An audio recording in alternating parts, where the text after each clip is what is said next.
Live. Due to some violent content, parental discretion is advised. If I turn this up, then everyone can hear me.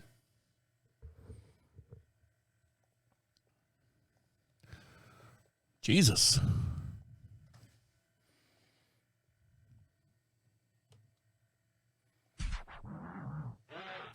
I don't know what this thing is. I think it's a strip show, dance show. Work there, dude. Welcome to DeaconLive. DeaconLive.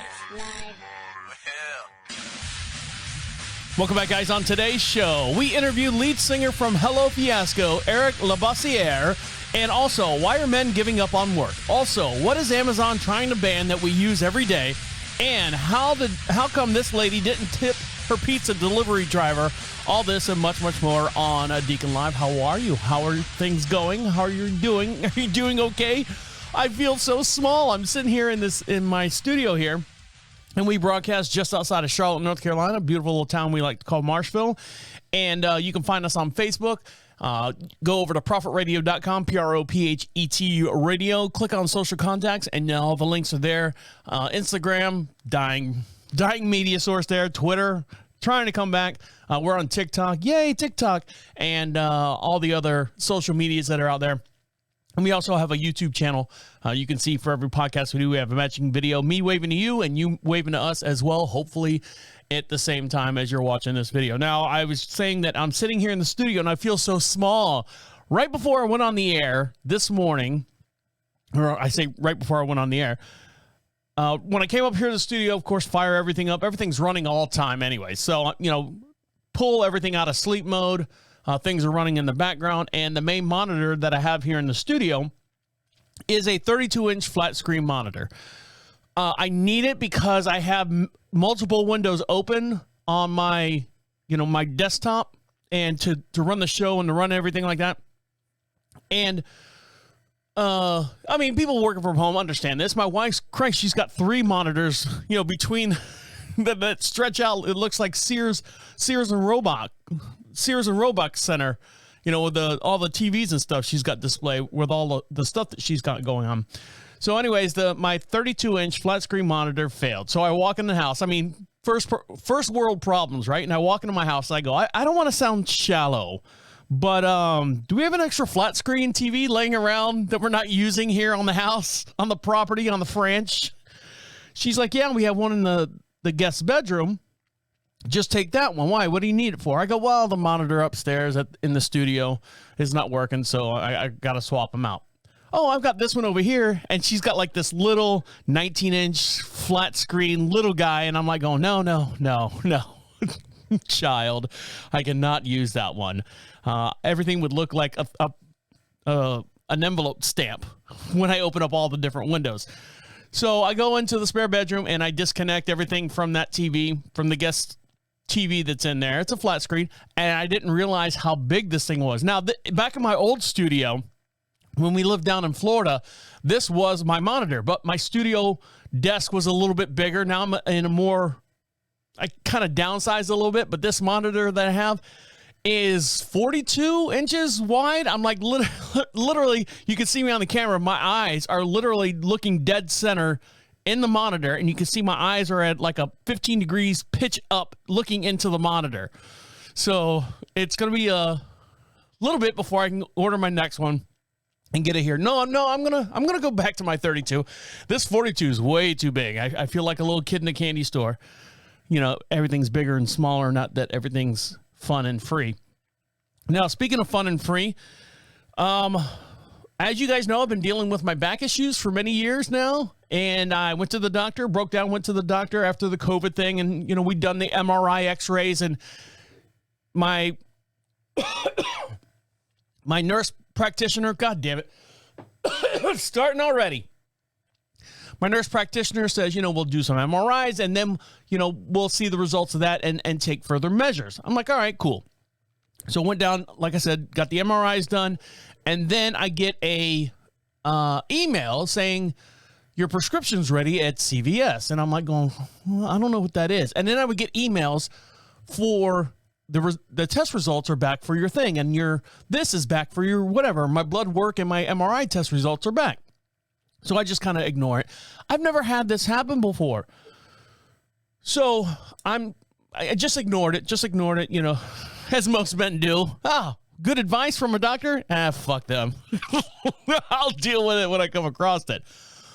So I'm sitting on the back porch. Actually, not sitting on the back porch. I take that back. I'm letting the dog out. It's 7:30 at night. Of course, it's pitch black. Daylight saving times. Thank you very much. And so I'm letting the dog out front to pee. And I'm out there watching her, make sure she doesn't, wander off into the neighbor's yard or whatever. And I'm standing there. And I just turned to my left. Just a slight turn. My lower body stationary. I spun around to grab the storm door to open it up to go back inside the house. As soon as I turned around and I was able to look over my left shoulder, it felt like, you ever seen or you ever heard when a bowling ball strikes the pins and it's a solid strike? All 10 pins go down and they rattle around. And you're like, oh, God, that was a good strike. I heard that in my spine. It felt like the three vertebrae that I'm having an issue with basically just snapped together, and I dropped. I dropped like a sack of potatoes on the ground. My legs just like a shock, electric. I didn't lose any feeling. I didn't lose anything. I just, sack of potatoes, boom, on the ground. And my wife came running, and she's like, what the hell's going on out here? I'm like, I'm down here. Hello, me on the floor. She's like, oh, my God, what's wrong? Are you okay? I'm like, yeah, my legs just gave out on me. So she rolls me over on my hands and knees, get to my hands and knees and get to my feet and then crouch up and then stand straight up. And as soon as I stood straight up, I was fine. No pain, no anything like that. But just that movement, it did something, sent an electric shock down my legs, and my legs go, oh, really? Bam. Stick you down a peg, right? So the next morning, my wife and I are talking about it. She's like, well, what's the latest on your MRI? I go, well, I get emails all the time, babe. I don't know. I'm waiting for a call back for me to go down and sit with my doctor. No, that doesn't happen. That doesn't happen anymore. Atrium here in North Carolina, when you go see a doctor and you go somewhere else to get like a referral and you do your referral, they send you an email on the results, and it's up to you.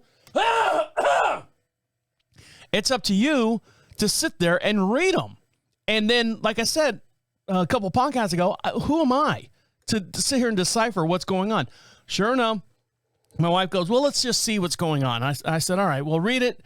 I said, if it's bad, don't let me know. But if it's good, you can let me know. Or if it's dire, if I'm dying, let me know that as well. So she types everything in, and she's like, oh, I've got the test results for your blood work. And she's kind of, how women read or people read, and they just go, which is good. And she's okay, a little high. Maybe she should make them go okay. Oh, she's going to put you on some kind of medication to bring your whatever levels down or something like that. I said, okay, that's probably why I was getting a call from CVS. You're recording your prescription starting with the letters A, T. It's ready for pickup. You have 8 days or we put it back on the shelf. I said, okay, well, that's probably what that was. Well, didn't you read this? No, babe, I did not read the emails. I said, you're on my HEPA plan or whatever, my agreements. You read them to me. And you tell me if I'm watching on the opposite side of the laptop that she's reading it from, if her eyes get really, really big, I'm like, oh, God, and I start pacing. Or if they get really, really small, or she cracks a smile, and I'm like, okay, everything's good. And then she gets into the back. Oh, here's your MRI thing. Here's your MRI. Degenerate. L5, L6. S531. She's naming. I know what she's talking about. She's talking about the different vertebrae and the levels and some incognitive destruction, fail safe. Anyways, they're referring me to an actual spine specialist, and I said, okay, good, but I haven't gotten a call. This is like 2 weeks now, 3 weeks now. I haven't gotten a call. She's like, well, I have to go back for my yearly exam. I'll just let, my doctor know that we haven't gotten any phone calls back. So she goes down to her doctor's the very next day. And then she does her, whatever she does at the doctor's. And then she comes back. She's like, yeah, I told him about it. And then within an hour of her getting home, hello, may I speak to Mr. Deacon, please? Yeah, I don't know why she sounds like a black country girl, but yeah, Mr. Deacon, I have set up an appointment with Dr. Chastanazi. You are going down for your spinal thing, and it'll be Monday at 5 p.m. Monday, 5? Yes, sir. That's as soon as they got it. And basically, I can hear her in her voice go, my job's done here. Honey, you want to switch that date? You're going to have to call them yourself because I am off the clock right now. So I'm like, oh, God. But it's not till like January 9th or something stupid like that. And so I told my wife, she's like, are you going? I'm going, it's 5 o'clock, babe. I'm winding everything down for the day. She's like, you better go. I'm like, we'll see what happens. No, I'm going to go. It's January 9th. That little fall probably, scared everyone here in the household. So my wife wants me to get it taken care of. And the weird part is my back is actually somewhat better after that fall. Like, you smack the side of a TV to get better reception. All you had to do is just drop me on the ground a couple times and it lines my back right up. And I've been walking around. I playing soccer with the kids next door. I was cutting down trees. No, I'm just kidding. But no, for real, my back does feel fine. But who's to say, what that means? Is that the calm before the storm? We'll find out on January 9th. All right, guys, stick around. Lots to get into. And coming up here in just 1 sec, we're going to talk to the lead singer of Hello Fiasco, Eric Labossiere. So stick around. You'll listen to Deacon Live right here on Prophet Radio. I'll be right back. Welcome back to Deacon Live. We'd love to hear from you, and the way you can be part of the show at any given time, go over to Prophet Radio, Prophet Radio. Click on the Be Heard section. It's a little blue bar somewhere on the page, depending on what device you're listening to us on, or you're searching the web. Go to Be Heard, opens up a microphone. Speak right into it. Speak clear. You can be anonymous if you want, and you can ask us any question that you'd like on this podcast or any of the past podcasts that we've been doing for the last 7 years or so. And we'll play it on the very next podcast as well. You can be part of the show. You can be right here on the air with us, and you can be famous. Famous. I'm podcast famous. Yay. And while you're over there, we'll also give you a bunch of free stuff. Fill out that little form there. Free swag. We have some buttons, some stickers. Easy on that. Some stickers, some magnets, a whole bunch of stuff to give you. Just to say thanks for listening to us and sharing us as well. Now, it's that time of year. Olive Garden has rolled out their never-ending pasta bowls. Jesus Christ. Have you seen those commercials? They look so good. Every time I see it, I'm like going, God, I want to eat there. But I know if I sit down and eat one bowl of any of that pasta, that's it. That's how they get you. Oh, come on in and eat, as much as these carbohydrates, this pasta-filling, belly-full stuff. Oh, by the way, did I tell you we're giving you salad and breadsticks as well? No, did you? Rah, rah, rah. What's the one? I forget what it is.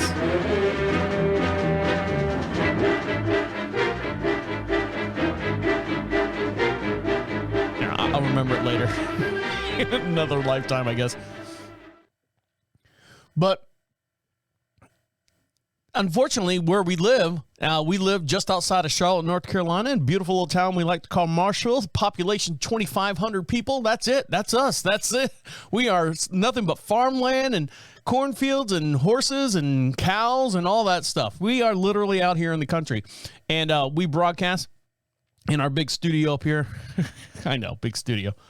But we broadcast here on our own property, which is nice. I have my very own studio up here, but you guys don't care about that.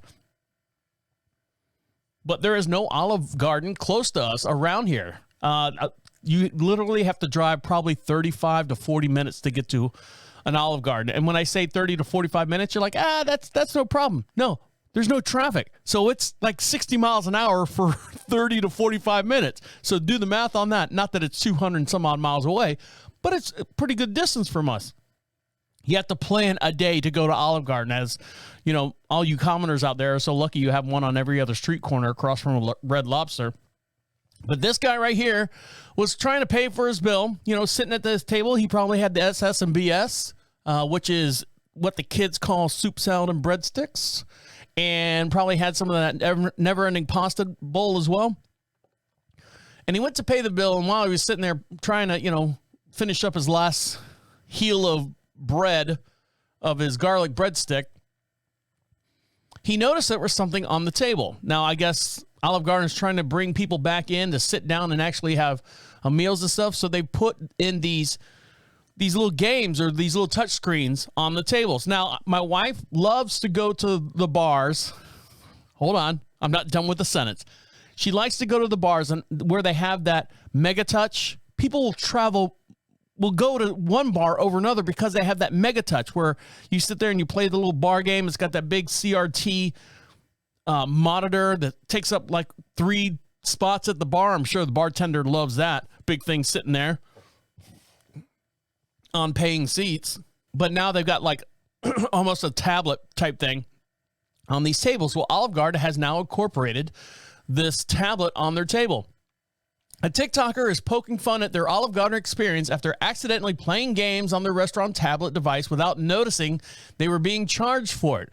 In a recent video posted on TikTok, viewed more than 470,000 times, user Latrell at Goodbus, B-U-S-S, shares his first experience on Olive Garden's new digital kiosk. Accidentally bought table games at the Olive Garden just because I've never seen this device before, Laterial wrote. In a text, in the overlay, playing and pointing out this thing here. Now, if you want to see the video, for every podcast we do, we have a matching video as well, and you can see this in real time as we're talking about it here on the air. So let me switch cameras here, camera 4, so we can see it. This monitor is so fucking big, like looking at the ceiling. Here we go. Here's the video. I'd rather watch the other one. Here we go. What the motherfuck are you doing that for? That's embarrassing. You're embarrassing. $2.99 there. I know it was a real quick clip. $2.99. He found out that it was added to his bill for playing the games. I don't know if he was sitting there, just trying to kill time and stuff. But yeah, $2.99. So be careful. They might throw that charge on there if you're not paying attention to what you're doing. Oh, look at this. A little touchscreen thing. You don't put any money in it. You just start playing. Well, guess what? You're going to pay $2.99 for it. And Laterial found that out as well. Now, Amazon, you ever heard of those guys? I got another story about them, a good feeling story, so stick around for that as well. Now, Amazon right now has planned to kill the barcode. An exclusive, Amazon cameras can recognize products with computer vision. No barcodes needed. Not even the QR code that's on there. Eventually, the system will support all robots.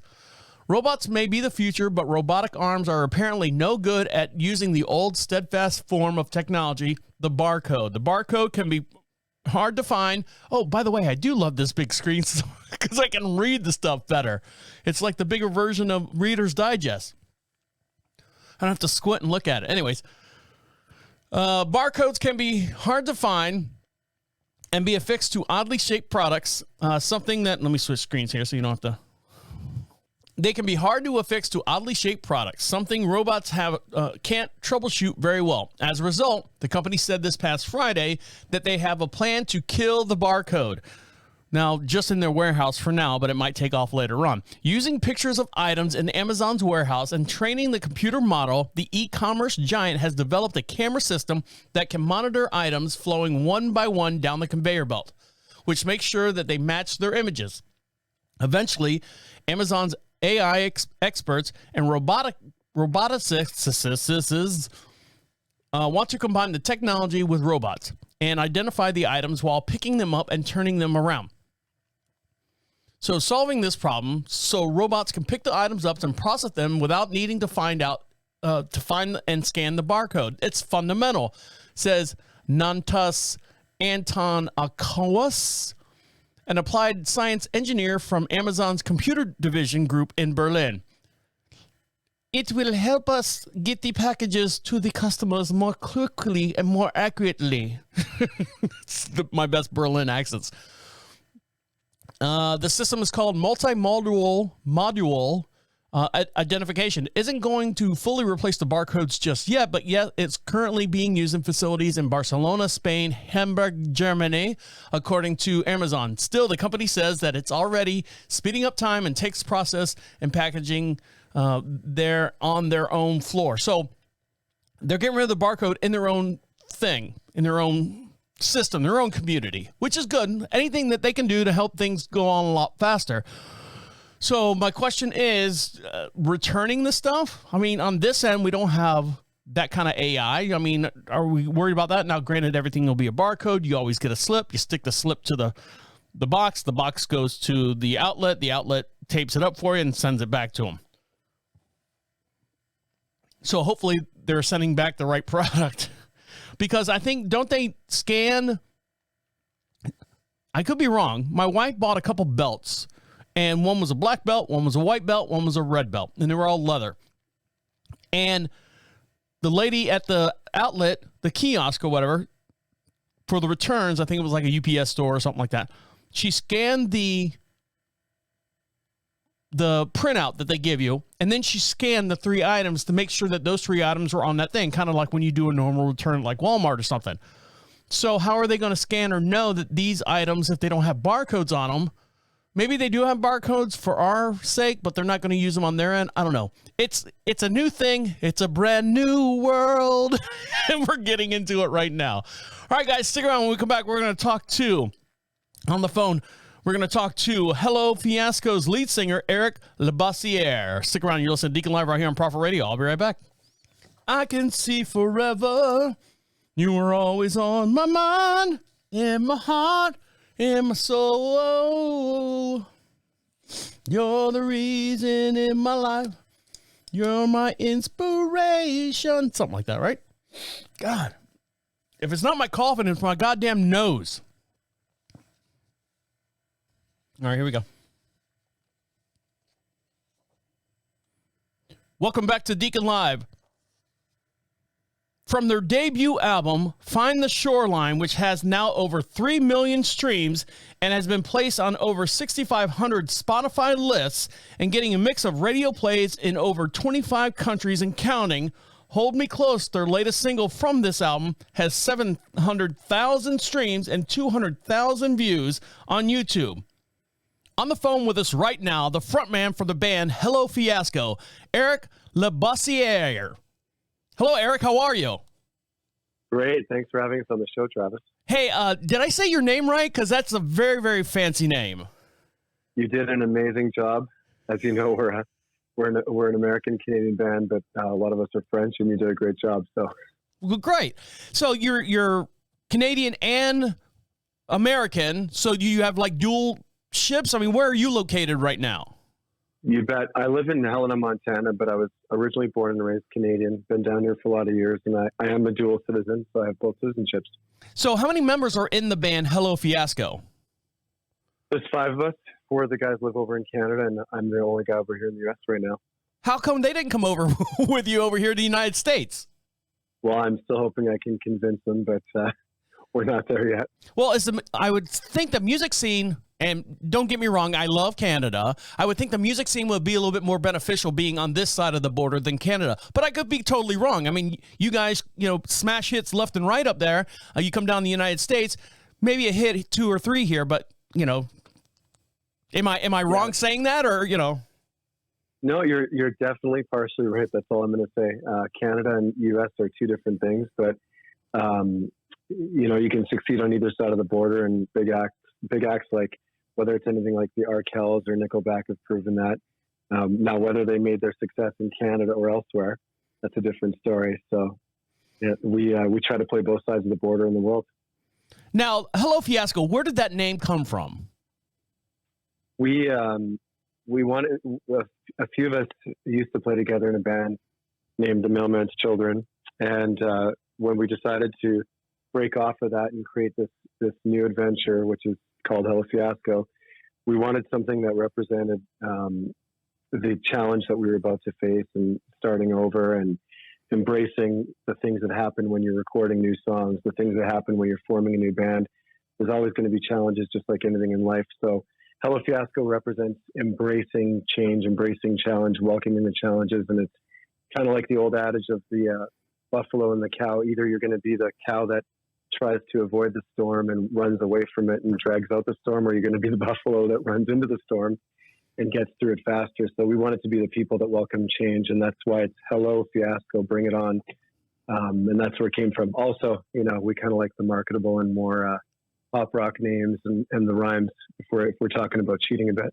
Yeah, exactly. So you guys just surfaced in 2021, but you guys have been together for many years, correct? Well, actually, 3 of us have been together for a lot of years because of our previous band. But all 5 of us have known each other for years on the scene. We all kind of grew up in the Winnipeg, Manitoba region in Canada together on the scene in various bands, working together off and on. But in 2016, 17, we started recording kind of behind closed doors with John Paul Peters towards this new adventure. And so we recorded 23 songs. And in 2021 is when we finally went on social media and said, hey, this is who we are. We're Hello Fiasco. So recording the 23 songs, were you basically saying, okay, let's see if this can happen. We can make some kind of, you know, magic between the 5 of us. And you did the 23 songs. And then you said, okay, yes, this sounds great. We can do this.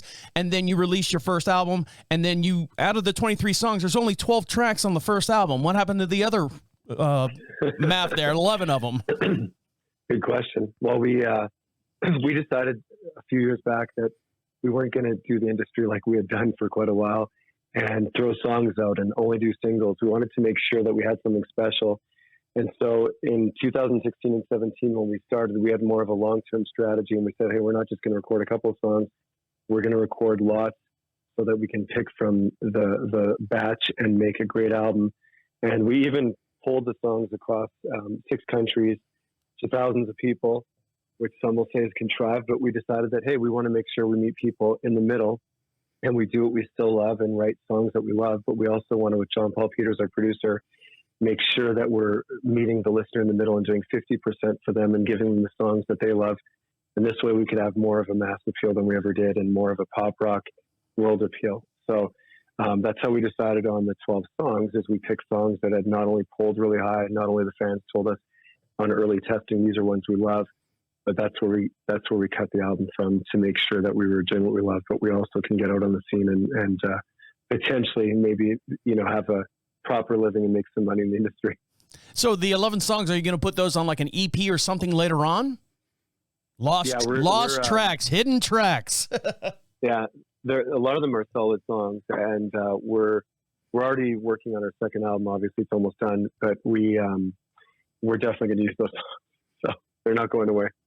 So you guys got together in 2016 and through 17, and basically Hello Fiasco surfaced in 2021. Now, how did you guys deal with the whole pandemic thing that was going on? I can't imagine, you know, being a band and saying, okay, we're getting ready to go out on tour, and everyone gets locked down, everything gets shut down. Were you locked down in Canada, or were you here in the United States during that time? Well, I was in the United States for the whole time, and it definitely caused problems for us. And I'm not going to say that it caused more problems for us than other bands, because, as you know, it shut down the industry. It affected so many people in so many different crazy ways. But for us, what happened was, for a couple of years, it was extremely difficult, if not impossible at times, for me to cross the border. Even though as a Canadian citizen, it was so difficult that it was ridiculous. So we decided to keep going and obviously make this happen. And so we had to record in 2 different countries at times. At times there were tracks like Before Time Leaves You, and this new track, Let's Live in the Now, that we recorded, where I recorded my parts in Montana and the guys recorded with John Paul Peters in Winnipeg. So I had a producer here in Montana, the guys had a producer over there, and we were literally emailing songs to create them and make them so that things wouldn't slow down. Touring completely shut down, and finally this year we've been able to start playing shows cross-border, and so yeah, it affected us. I'm not going to lie; it was tough on everybody. You would be surprised at how many bands in the last 3 years actually followed that same suit as far as emailing tracks and stuff. Now, doing this process, do you feel like you kind of lost the magic or lost the organic feel as playing with all 5 guys and saying, you know, all right, you know, I'm going to do a little riff, you run off this riff with the bass line and the drum beat and stuff, rather than just sitting there, you know, here's the drum line, put something to it. Did you feel like you lost that organic magic that you would get normally by being in a room all together by doing it online? I actually think we gained magic because for the first time we were challenged in different ways we didn't anticipate. And I had to let go a lot too. I couldn't be in the room with the guys when they were doing what they were doing. And whereas often I'll lead the situation, they made their own decisions. The producer made his own over in Winnipeg, and it really helped us out as a band in crazy ways we didn't see coming. also to the pandemic, the one saving grace was that we were about to start touring. And the funniest thing, by pulling back and touring now and doing our first shows this year, we're actually stronger because we had more time to rehearse once we were able to cross the border. So it's pretty interesting how there's always pros and cons to every event in life, right? And plus, you didn't have to see him like every day for like months at a time. You guys were probably tired of each other by then. Yeah, we might have avoided one or two arguments. Those never happen in bands. No, not at all.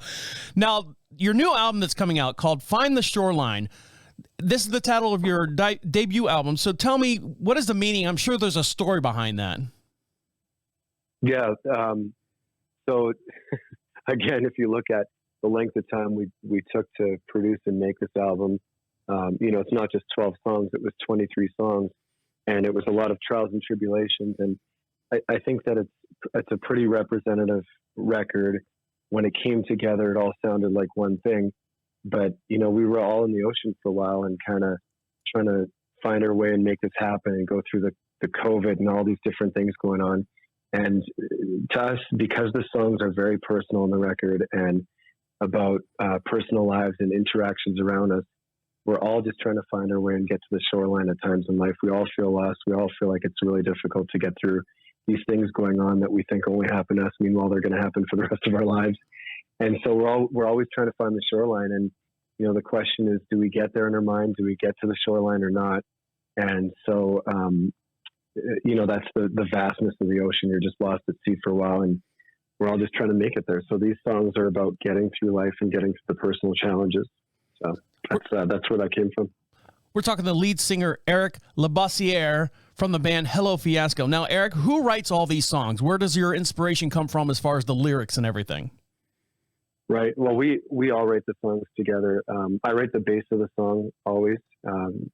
And I don't expect it'll always be that way, but currently on the songs we've been doing, I write the bass of the song and I'll send it to the guys on demo, and then they have some time to hear it. And then usually we get into the studio together and we'll have like 1 or 2 rehearsal days and then get right to tracking. We don't like to waste time at this point, because we know that if there's a song that we all kind of agree on that, hey, we're going to accept this demo and we're going to go through with it, we just get to recording right away to make sure it's fresh and exciting.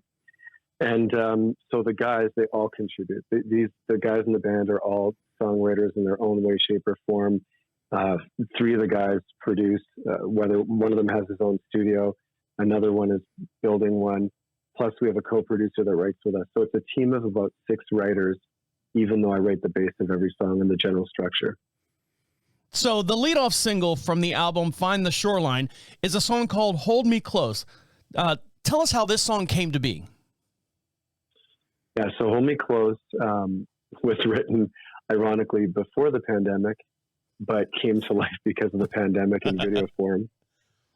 Meaning that, I had written that one in particular about personal things I saw in my surroundings and my family and friends, relationships and the struggles in them before COVID. But then COVID even enhanced those more, as we all know, where we were all trapped inside for a while. And we were all trapped with our loved ones. And sometimes that made more strain and more flex on the relationship. And so the video that we produced, we ended up tying that into COVID on purpose, because we knew that people could relate to that. And you see a couple stuck inside, trapped inside, and then finally they get released when they go outside and they do things in the real world, and they just want to have a new experience together. And the song is about having a new experience with the people you love so that you keep it fresh and keep it exciting. We've all made that mistake. I've done it. The people around me will, and we always will. So we always need to be mindful of that. I write songs as a lesson to remind myself. I watched the video. I enjoyed the video, and I really do enjoy the song as well. And the video matches it perfectly as far as what you were talking about, being trapped inside. And during the video, I'm watching it going, God, man, I had so much angst. Like, get out. Go do something. Get outside. Yes. Now, you've been compared to other bands like Panic at the Disco, Fall Out Boy, and David Bowie. How does this make you feel? Do you feel like, hey, we've got our own sound, but we appreciate that? How do you take those kind of compliments if you feel like they are compliments? Yeah, we definitely feel like those are compliments. When we were pretty shocked, because we're a little bit more experienced and we know a lot of people in the industry, we decided to poll our music, and we were polling it. We were pretty shocked because a lot of people were saying, Panic at the Disco and Killers and David Bowie, but then on our more alternative tracks on the album, because we're a pop rock band, we even heard Franz Ferdinand, and we were shocked and at the same time pretty happy when we reflected on it that we were getting compared to bands that have stood the test of time. And that's what we want to do. We don't want to just write songs that are one-offs and whatnot. We want to write songs that stand the test of the time and are called timeless, right? So we were pretty honored by that. We felt amazing about it. So the name of your label is called The Mailman's Children, which is based on the original name of the band before it turned into Hello Fiasco, correct? That's right. Yeah, 3 of us used to be in The Mailman's Children. And then at the tail end of The Mailman's Children, Ivan Burke, our drummer, joined up with us just as we were becoming Hello Fiasco. And so we thought it was kind of funny that our old band would be the ones to initially own our new band. So that's the name of our label that we created. And you also have a publishing company. What's the name of that? LaBosse Publishing, LaBosse Publishing Inc. Okay, so we have. Go ahead. No, you go ahead. So who runs all this? The publishing company, and is there someone else? An army of people running the label itself, and who manages everything in between? Well, having an army would be amazing. But right now, the band is managed by myself and Joel Couture, our bass player.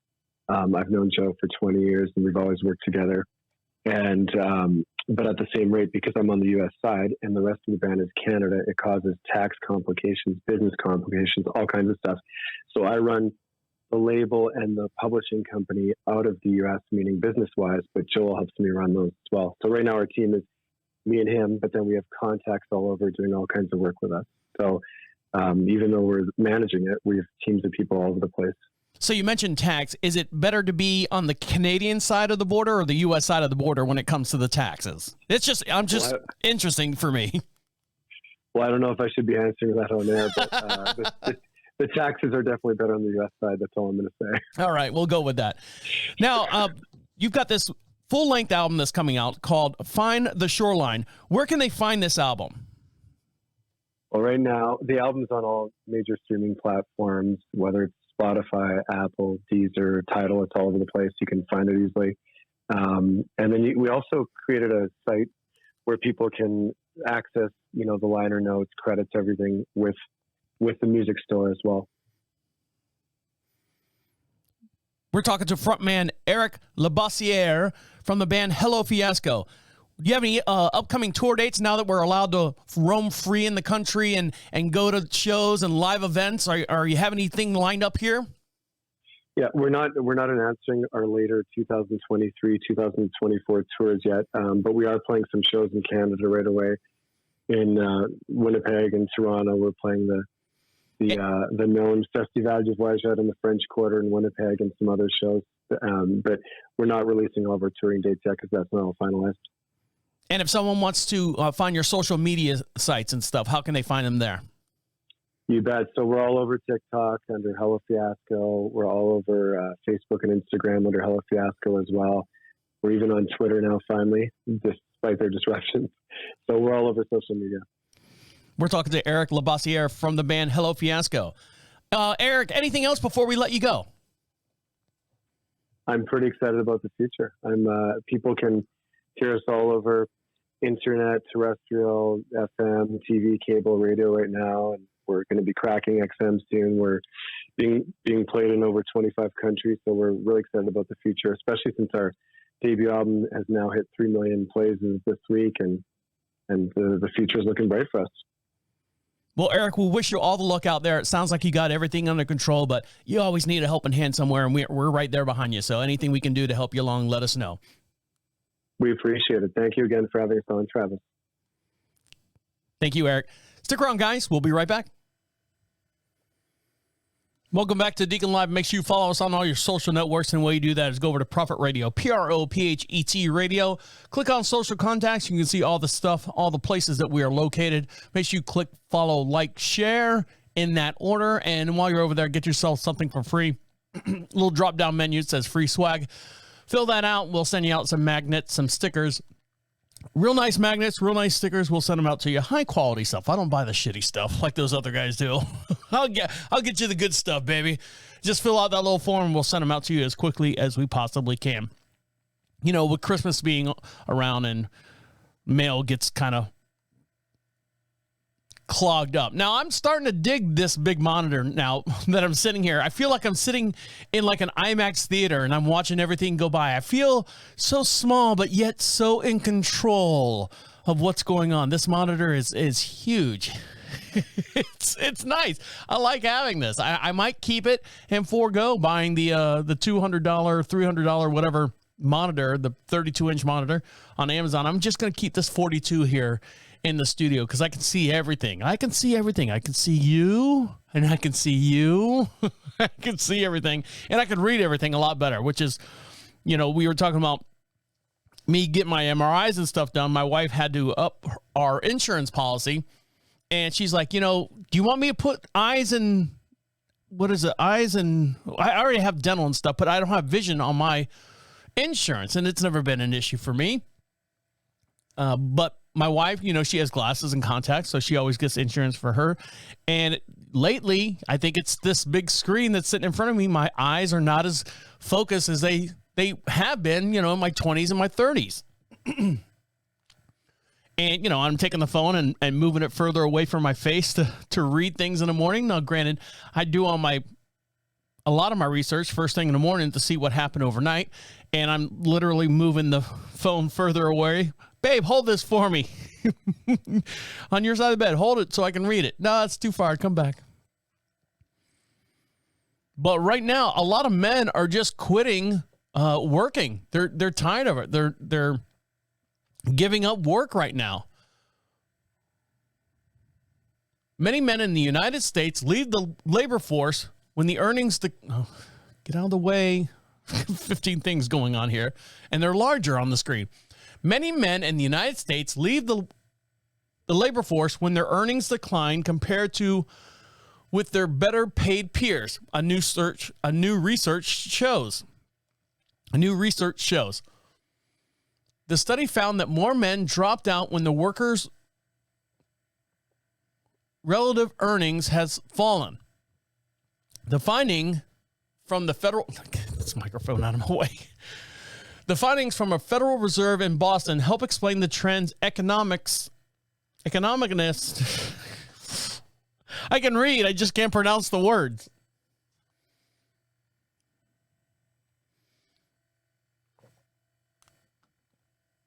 Economics have been puzzling for over decades why so many men have been giving up on the idea of holding a job down. Roughly 1 in 9 men ages 25 to 54 an individual prime working years are out of the labor market. That's compared to 1 in 50 in the mid-1950s. The trend has been driven chiefly by the working age men without college degrees who are exiting the labor force at higher rates. Since 1980, labor workers without a 4-year college degree have set their earnings steadily eroding relative to their college-educated peers, and the findings show this. For example, the course of a 40-year study period, earning of a prime-age men without a degree fell 17%, while college-educated men rose 20%. The studies have shown in this article. I'll cut that out. I don't care about that. Along with examining the impact of the earnings, studies take into account the economic securities and social status that a job has provided.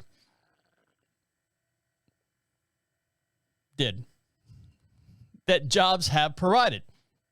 The findings suggest that men who saw their social status and earning powers erode over time may have lost their incentive to work altogether. For many workers, a job is not only offers financial security, it also affirms their status, which is tied to the position relative to their age of the peers and many social outcomes. So what do you do? I'm a, garbage man. Whatever. Oh, what do you do? I'm a chief accountant at whatever. Oh, that's interesting. And then nothing against the garbage man. He probably makes 10 times more than the chief accountant at the law firm. But still, you don't need a college education to be a garbage man, and yet it's still a fine trade to be in. Other economists have theorized that the decline of manufacturing jobs chase men out of the labor force, but sectors like manufacturing and construction have been adding jobs steadily here in the United States. So what they're saying, I mean, you can dive down a whole entire rabbit hole, a wormhole, if you want to call it that, if you're a vegetarian. As far as, we were sold this bill of issues as far as everyone needs to have a college education. And then we are starting to find out that, pumping these kids through the college programs and stuff is just a way to get their money. I had a good friend of mine that worked at a very, very, hold on.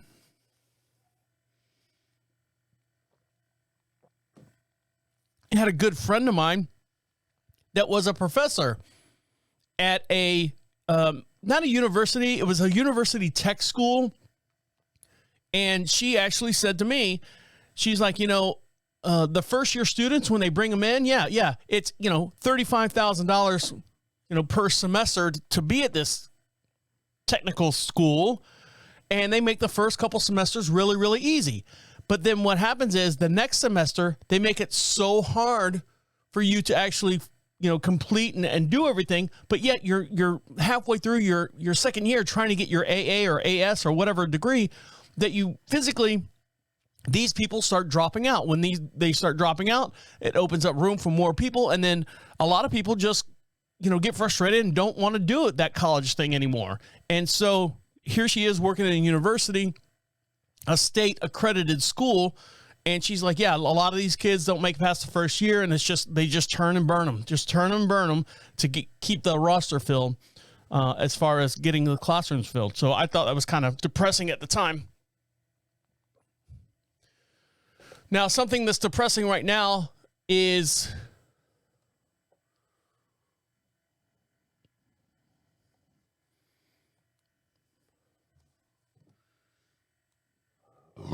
excuse me, is Pat Sajak has been hosting the Wheel of Fortune since 1981.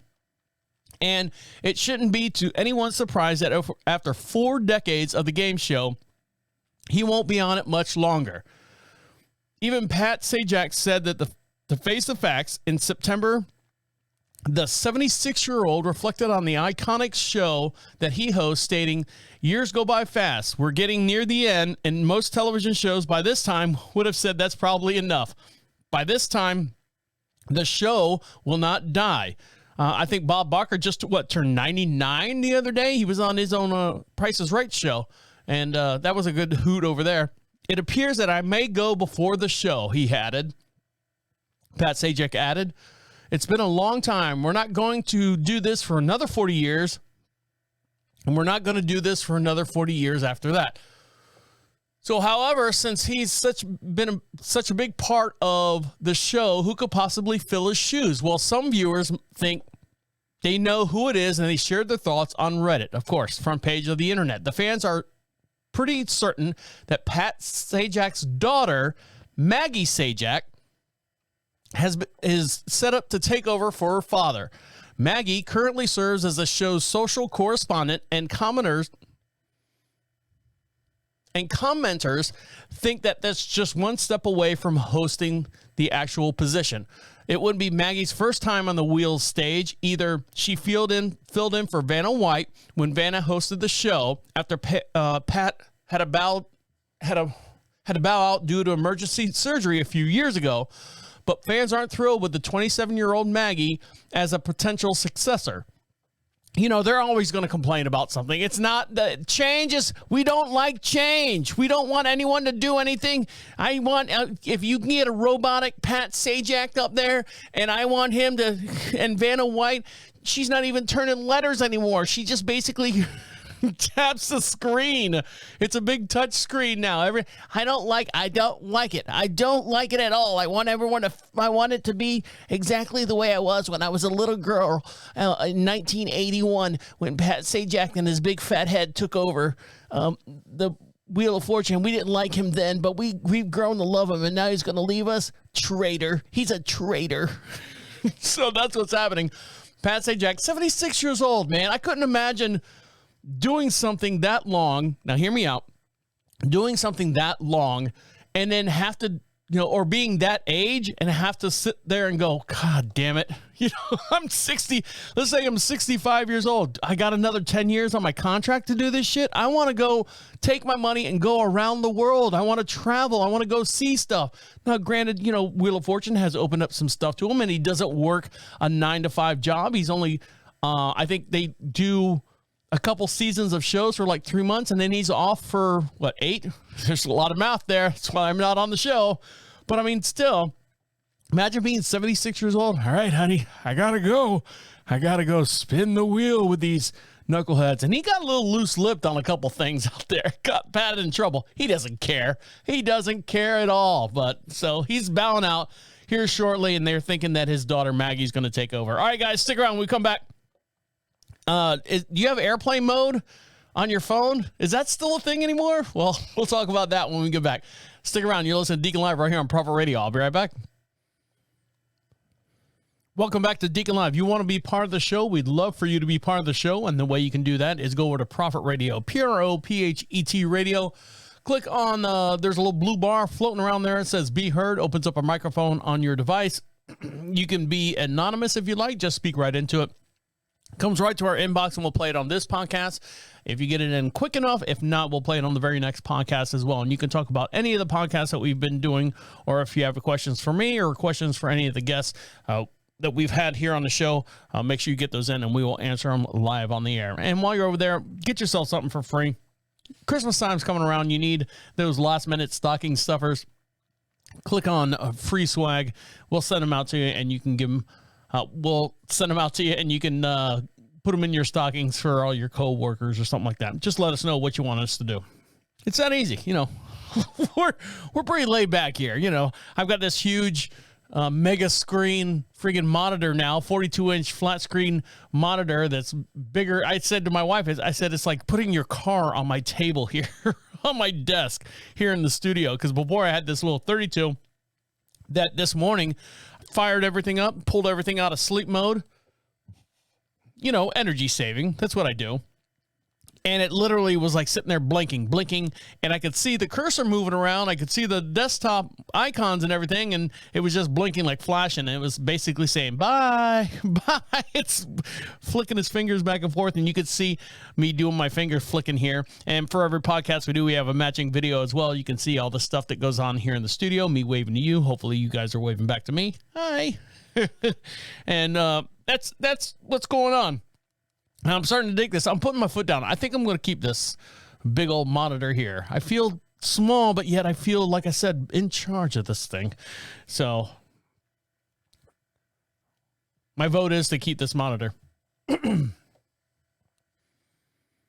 Now, a vote over in Europe is setting new grounds for people flying on airplanes. Why do we still use airplane mode on Why do we still use airplane mode on flights, even though some countries no longer care anymore?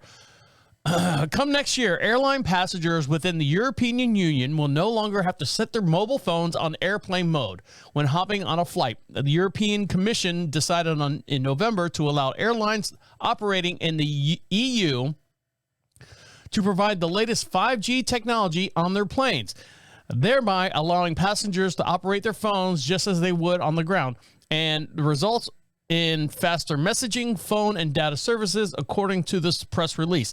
Remember the old days where, there was something to be said on the old days when you used to get a phone call on your cell phone and you buy any kind of speaker or something like that. You heard that weird sound,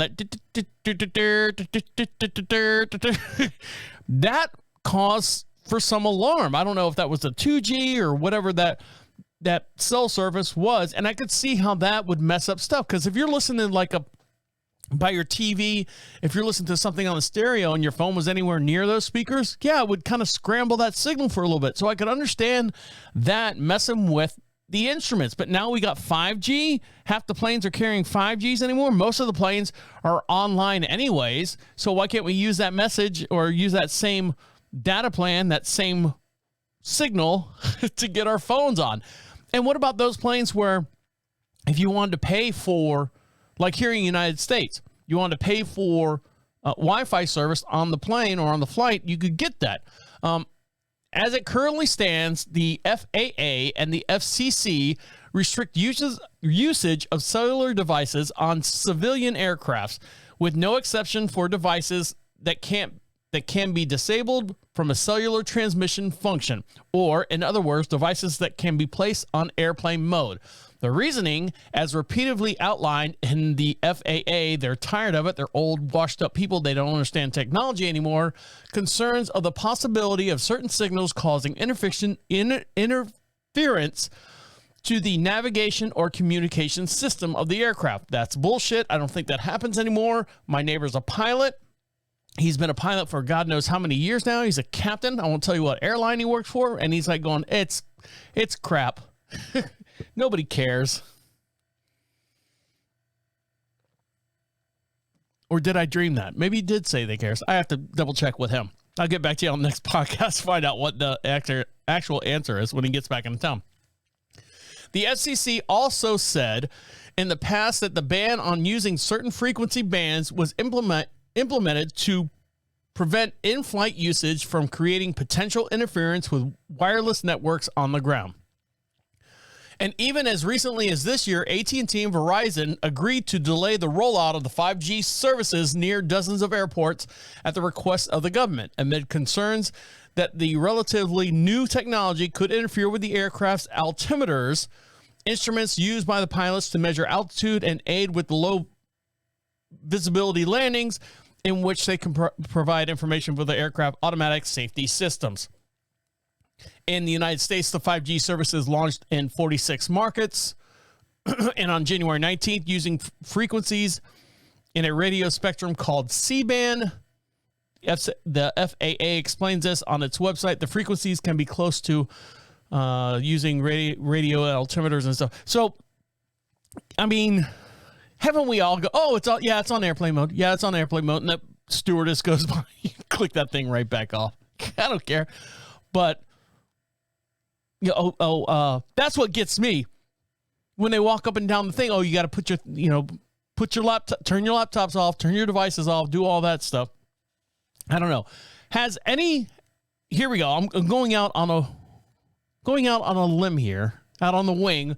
Has any planes actually had any crashes caused by, we have determined that it was done by cellular service. The cellular service was some jackass in the back by the bathroom was playing Floppy Birds and actually caused the plane to crash in Nevada. Details at 11. That type of stuff. Now, they got more problems with landing planes here in the past week where the pilots are fighting with the towers. Have you seen those videos yet? Yeah, they're on TikTok, where the planes are fighting with the towers and saying, hey, look, we've been calling you guys and no one's calling us back from the towers. We're going to go ahead and land these planes. They got their own problems going on internally. Worrying about my goddamn me watching Netflix on my cell phone. What do we got here? No. I'm checking all my messages as I'm talking here on the phone. Now, someone that's not really worried about airplane mode is NASA right now. And NASA, they had a successful thing with their whole moon Artemis launching everything. I guess they're all done with that. They're going to turn it over to SpaceX now. Yes, we did it. We figured it out. We're still relevant for now. And then SpaceX is going to take us to the moon, from my understanding. I could have read the article wrong, but then again, I didn't have good cell signal when I was reading the article.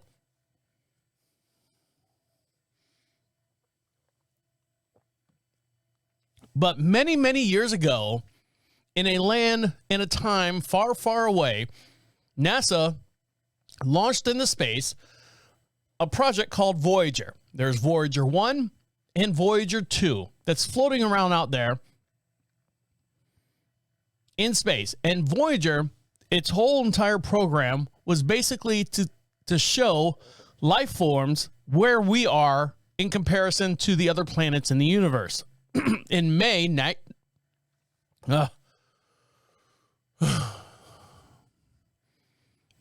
in May NASA scientists said that Voyager 1 spacecraft was sending back inaccurate data from its altitude control systems. In order to fix this system, engineers had to dig through decades and decades of old manuals. Some of the manuals they couldn't find, which is crazy. Voyager team saw the mystery glitch in late August, and NASA officials wrote in the update, it says, turns out the spacecraft was beaming information using a dead computer that was corrupted with data. Voyager 1, along with its twin Voyager 2, were launched in 1977. And the design lifetime was about 5 years to study Jupiter, Saturn, Uranus, Neptune, and the respective moons up close. Nearly 45 years later, still in space, still active, both spacecrafts are still functioning. In 2012, Voyager 1 became the very first human-made object to venture beyond the boundaries of our sun's influence, known as the helipause, and into interstellar space. Now around 23 billion kilometers, which is, for you laymen out there, not in Canada, 14.8 billion miles from Earth, and sending back data from beyond the solar system. Nobody thought this would have lasted that long. Susan Dodd, the project manager for Voyager right now, told Insider magazine. So what happened was Voyager 1 was designed and built in the 1970s, complicating efforts to troubleshoot the spacecraft's problem, because through the current Voyager engineers have some documentation or command media, the technical term for the paperwork containing details on the spacecraft design and procedures. From those early mission days, other important documents have been lost or misplaced. Can you imagine that? Hey, we're going to send this thing out in space. What do you want me to do with this manual and stuff to show us how to put the bolt right? Just throw it away. We're done with it. No, we'll be dead, long gone, and no one's going to pay attention to this thing. Most of the engineers retired in the 70s and 80s, so there wasn't a big push for the project to actually create a document library. Most of the people would take their boxes home with them to the garage. What do you got there? Babe, how many times have I told you not to bring work home? Honey, I just put it in the garage. No one's going to want these things, these damn documents with the schematics and everything of a spacecraft that's million, and I'll be gone. NASA now keeps some more robust records of documentation. There are some boxes with documents and schematics stored offsite from the Jet Propulsion Laboratory, and they can still, to read these things, you physically have to go back to the engineers to read what they were actually scribbling on this thing. So they found some they had to go back and find some old magazines or whatever that the original engineers have, and then tried to figure out everything of why Voyager 1 was sending back scrambled data. Well, as Voyager's floating out there, it always has one antenna pointed back towards, I almost said the United States, like we're the only thing, not the planet. No, screw everyone else. To the United States, to planet Earth is what I meant to say. We're all included on this. And what happened was it got past the interstellar outlying areas, and there might have been some kind of magnetic rocks and stuff that might have shifted that antenna a little bit. I'm doing this like a hang 10 sign. It's shifting the magnetic antenna, and they were trying to boot down a lot of the computer stuff that was not being used on the Voyager 1 to correct that issue, and they've corrected it. But they had to go through like these old, steno pads and tablets and stuff that the old actual engineers had back in 1977 when this thing launched off. Can you imagine that? You can't figure it out. You got to go back to the books, go back to the basics, and figure out the language that they were using. I think there was a movie that was doing that too. I think they had, everyone had Windows and had all the new systems, but no one knew the old DOS system, and they found that out as well. All right, guys, stick around. One more segment to get into, and we'll let you get back to enjoying the rest of your day. Stick around. You listen to Deacon Live right here on Prophet Radio. I'll be right back. Welcome back to Deacon Live. You want something for free? Well, we'd love to give you something for free. Close to the holiday season, the way you get that is go over to Prophet Radio, Prophet Radio. Click on the free swag section. Fill out that little form there. Believe me, I'm not going to do anything with your email address. I got enough shit going on here on the property. I don't want to sit there and have to decipher anything. Just fill out the little form. I just need to know where to send this stuff at. Pick out what you want, and we'll send it to you. No problem at all. Free. Just for being a part of the show, just for being part of Deacon Live right here on Prophet Radio. Now, living out here on our ranch. Now, we broadcast just outside of Charlotte, North Carolina, in a beautiful little town. And I use that term loosely now.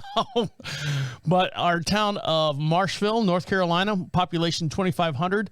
We literally do not have anything around us. My dad moved in with us when my mom passed away in February and asked me if we had like a Staples or an Office Depot around us. And I said, nope, we do not. You have to go to the next town over, next to where the Olive Garden is that I was talking about.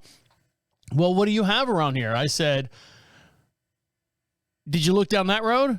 He's like, yeah. I go, what'd you see? He goes, nothing. I go, did you look down that road? He goes, yeah. What'd you see? Nothing. No, we don't have anything out here. We have a Bojangles, an ABC, a Wendy's that's open half the time because they can't find enough people to work there. And we've got in North Carolina, we have a Food Lion, like a grocery stores, big grocery store, whatever chain grocery stores that you have in your market. This is the lower end in our market, which is Food Lion. But as far as getting stuff delivered out to us, DoorDash doesn't come out here. Instacart doesn't come out here. Any of those, what they call gig economy stuff, getting stuff delivered out here outside of like Amazon and Walmart, the big companies will deliver out here. Of course, they want your money. They have the money to pay people to bring stuff out here. But like small little companies, like there's no Burger King out here, so we don't have Burger King. There's no McDonald's out here, so no one's delivering McDonald's out here. And one place that we don't have is Domino's Pizza. Domino's delivers. Yay. Well, not out here. And, for those that are lucky enough to have these delivery type systems set up in their area and they just don't want to go out like today, right now, I just went down outside the studio and it's raining. And when I say rain, it's that cold, wet rain that we have right now. If I wanted to get something to eat from somewhere else, I don't want to drive out there. I'll pay someone to come over here and, a service fee to come over here and drop something off for us. Unfortunately, no one lives out here or no one delivers to us out here. So we have to make everything from scratch here on the property. But if you're lucky enough to have some kind of delivery system or setup, DoorDash or Instacart or food, whatever delivery system, don't be a butt about it. A customer posted a security camera footage of a Domino's delivery driver asking them for the tip. Now, this works both ways. Hey, I came all this way. Where's my tip? Hey, I came all this way. I already paid my service fee. So let's get into the story here.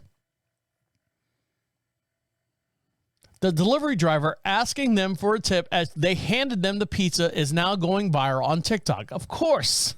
It's where everything goes viral now. Screw Instagram and all the other stuff. Angrily, some of the people put in the comments some very, very bad things. In the video posted by TikTok user, and this is just user, so they didn't want to even fill out their name, the Domino's worker asked for a tip when the person didn't immediately offer one. Points out that the customer had a car. Then she tells them to drive to get their pizza next time.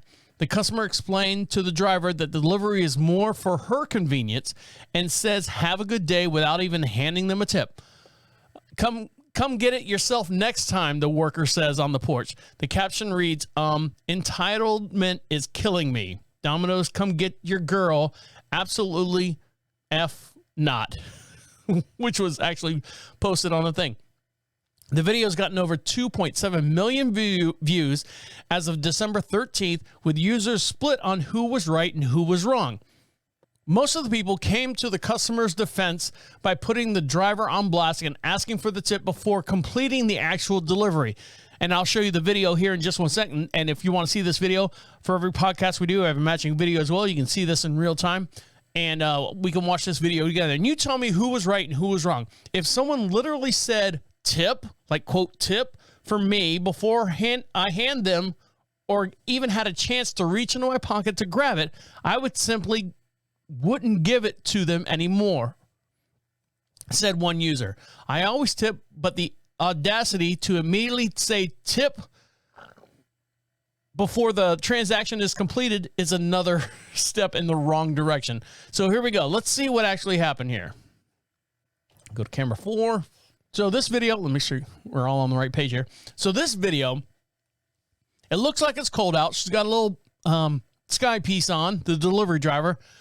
Rather large gal, like she probably eats a lot of these pizzas. I'm sorry, that's not nice to say. But it looks like there's snow in the background. So there's one. The delivery driver had to drive through the snow or through the cold sleet or hail to get this pizza to her. So let's turn this up and we can all watch this and be friends at the same time. Make sure I have the volume up. So here we go. She's getting ready to hand the person through the door the Domino's pizza. Here we go. Oh, I don't want that. Sorry. Here we go.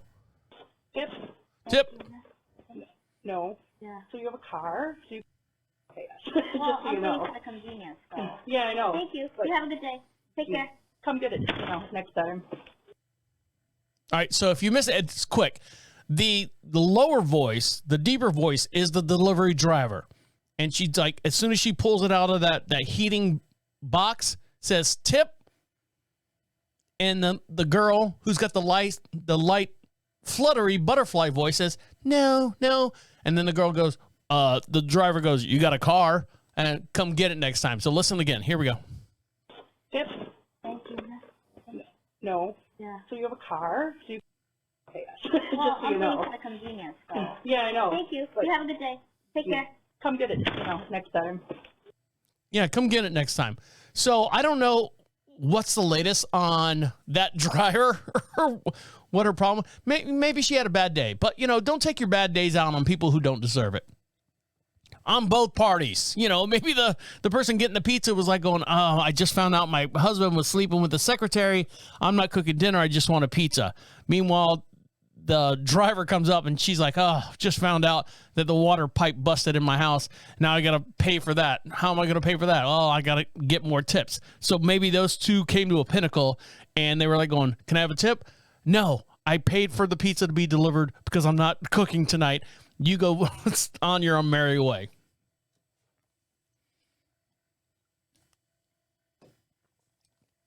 It was kind of rude for her to ask right at the very beginning. But who am I to judge? Now, there was a mysterious thing that was happening on the internet. And a lot of people are like, that's not real. This is Amazon trying to get, another dollar out of my pocket. And it was basically during this time, this period, that you wanted to thank your Amazon. I'm talking your Amazon, literally the Sprinter van that pulls up in your driveway or pulls up in the side area that actually is an Amazon driver. We've seen videos, door cameras all the time about Amazon drivers coming up and there's a basket full of goodies over there and they're like, oh, thank you. And they're on camera. Sometimes there's a little pooch there and they pet the little pooch. Thank you very much. I think there was even one camera or one video, I don't know if it was Amazon, where the American flag was falling down and the guy picked it back up, straightened it back up, unfurled it and put it back in its stand. But these are the videos and stuff that are being captured now with our door cameras and everything about delivery drivers. And then sometimes you're not there. Of course, sometimes you're not there to thank them or say, we appreciate you.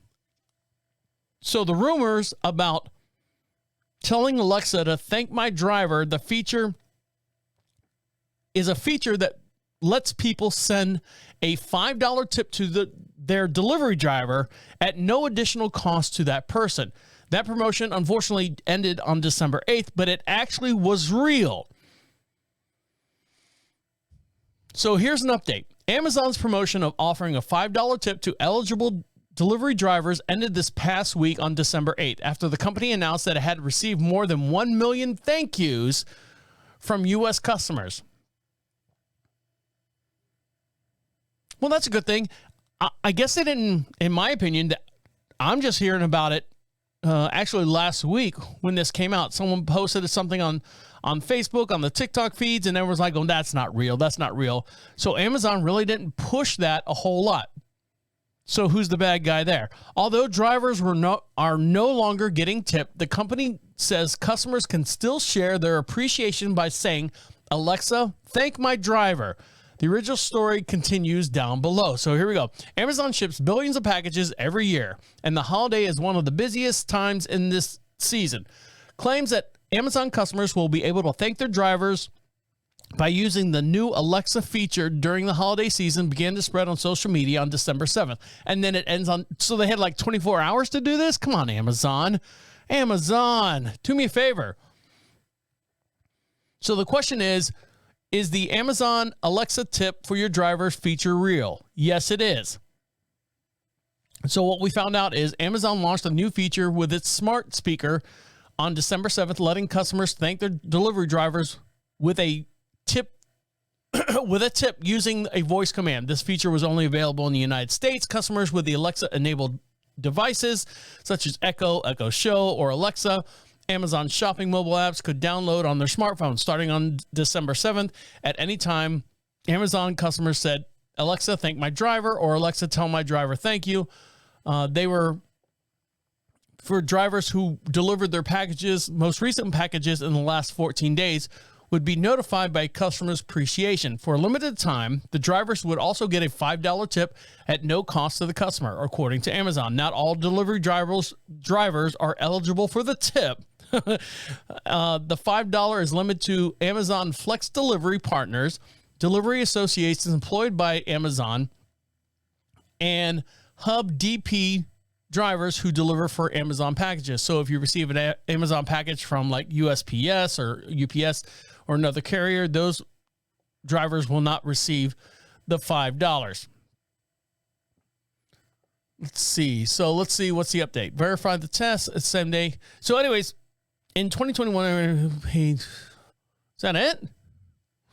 They don't give you anything else? Well, that sucks. Verified test of this new feature was with mixed results. An Echo device show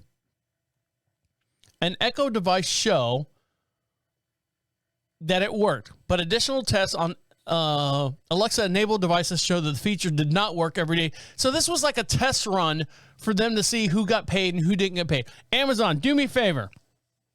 Activate that thing right now, and run it all the way till the end of the year, because there's still a lot of stuff going on. There's still a lot of things going on. And if you want to get your Amazon drivers, you want to empower your employees a little bit more, by all means, activate that. And then not necessarily make it a $5 tip. Let's say I worked for retail for many years. We used to go on like merit badges. And when a customer or delivery driver gets a certain amount of merit badges, hey, guess what? Give them a little something at the end of the day. Hey, Alexa, thank my driver, thank my Amazon driver, or whatever the phrase is. And then that person, Chad Longwick, who's my delivery driver, I just made that name up. If there's a Chad Longwick out there, he's like, hey, he's talking about me on the air. And, work out some kind of incentive program. Hey, do a good job. Do it all the time. You're on your own out there. We have no way of monitoring you. God knows the bad stories come in through the videos, like the Domino's Pizza girl. But there's also good times that come through there as well. And a lot gets missed. So Amazon, activate that.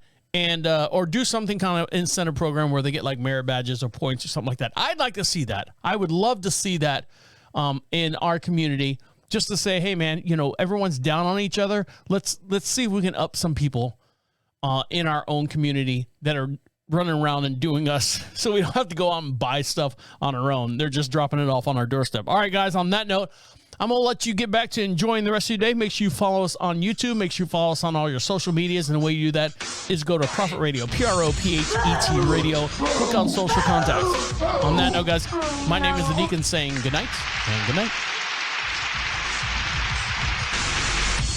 Wait. Come back. This is the end. The absolute end. Écoute-moi.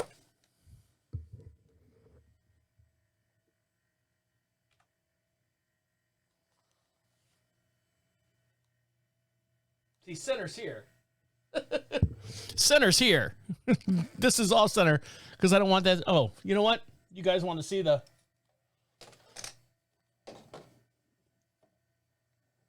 you have enough? I don't have enough. I don't have enough to move it. Sorry. You have to deal with it. Bye. Thanks. Take care.